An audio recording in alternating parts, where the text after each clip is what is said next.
Hello mga kapetsis! Welcome to our mini vlog!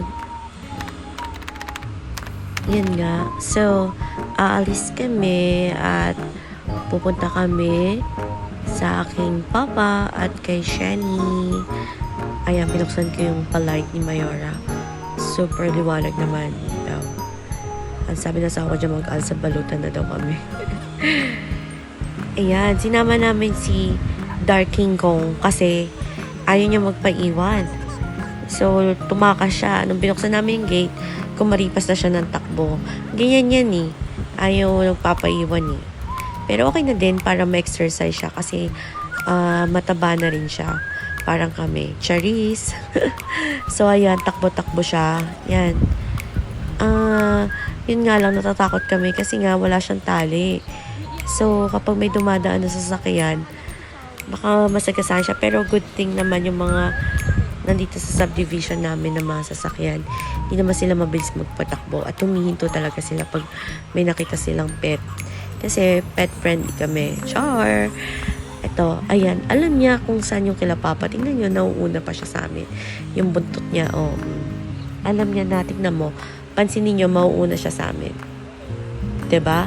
Alam niya kung nasan yung kay Papa. Yan. So, bago lipat lang sila Papa dito. Bukas namin, surprise.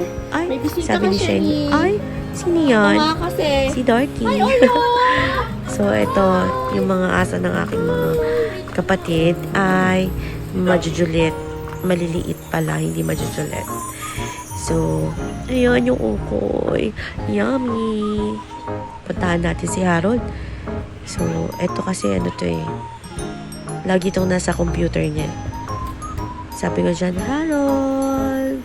Sabi niya, huwag kang maingay te. Nasa meeting pa daw siya. Ayan, sungit niya, diba? Ayan, gamot pa siya ng ulo niya. Oh, sige, Oreo.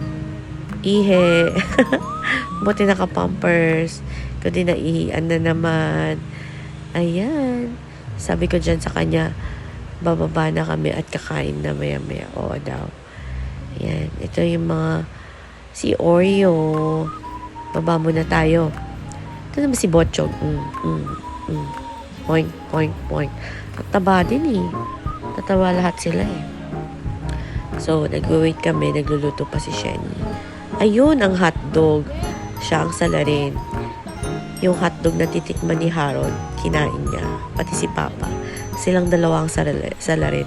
Ayan ang ebidensya, Shani. Sarap. Yung isang hotdog dyan, si Papa kukuha yan. Nandiyan pa siya. Ayan, naluto na yung okoy natin.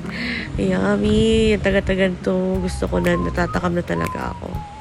So, meron din kaming hipon. Yung tira naming hipon, dinala na namin para maubos na. Ayan, mag-start ng kain. Hipon at okoy.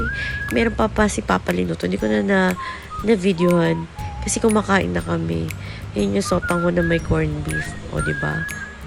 Plato ko. Kukuha na ako ng okoy. So, hungry na eh. Sorry naman. Nagugas na ako ng kamay dyan ha. Baka sabihin yun, di ako nagugas dyan. So, after nyan, syempre cookies. Nag-request ang Mayor Henzel ng cookies. So, ayan, syempre, ready to bake na ang aking kapatid na si Harold. Sarap talaga ng cookies niyan. Pwede kayong umorder. Harold's Cookies ang name. Super sarap talaga. Hindi siya lasang harina or anything. O, diba? Sungit ni Big Hair pala yan eh. Si Big Hair si Shani. Nagdadaldala na kami dito. Sabi niya, ate, may gift ako sa'yo. So, hindi na siya nakatiis. Binigay niya yung gift niya sa akin para sa birthday ko. Siyempre, mug. Yun nga, tuwan-tuwa ko kasi yung napaka-cute niya. Binili daw niya sa Miniso. Nagkukentuhan kami kasi nga, para na ako si mama ko. Mahilig sa dilaw. Ano ko ba? Parang na-attract na ako sa dilaw ngayon, sa yellow na color. Diba? Ang happy-happy niyan tingnan. Oh, sige, Botchok, dila. Feeling niya may pagkain. Ito si Botchok, lahat na lang eh. Lahat na talagang hawakan namin eh. Didilaan niya. Ang cute. Thank you, Shani. Ito na nga, uwi na kami. Ayan, lalakad na ulit kami pabalik. Ang dala yung mga dala namin. Wala nang laman. Si Darky, di ba? Excited na rin siyang umuwi. Very good yung baby namin yan. So, dito na kami. Lapit na. Isang kanto na lang. Ayan na, lapit na. Ito na. So, hindi ko na na-videohan yung pagdating namin. Pero natatawa ako dito kasi tingnan mo naman, hinigaan siya ng dalawa niyang kapatid. Si Pancho kasi yung pinakamataba sa kanila. So, ginawa nilang unan. Ginawang unan ni Botchog at ni Panda. Dito naman sa kabila, si Kokita, si Beanie, at saka si Heart ang magkakatabi. Diba ang sweet nila, pero nag-aaway ang mga yan. Kala nyo lang mabait kasi tulog yung mga yan. Char. So, ayun lang. So, thank you again for watching my mini vlog. See you next time. Bye!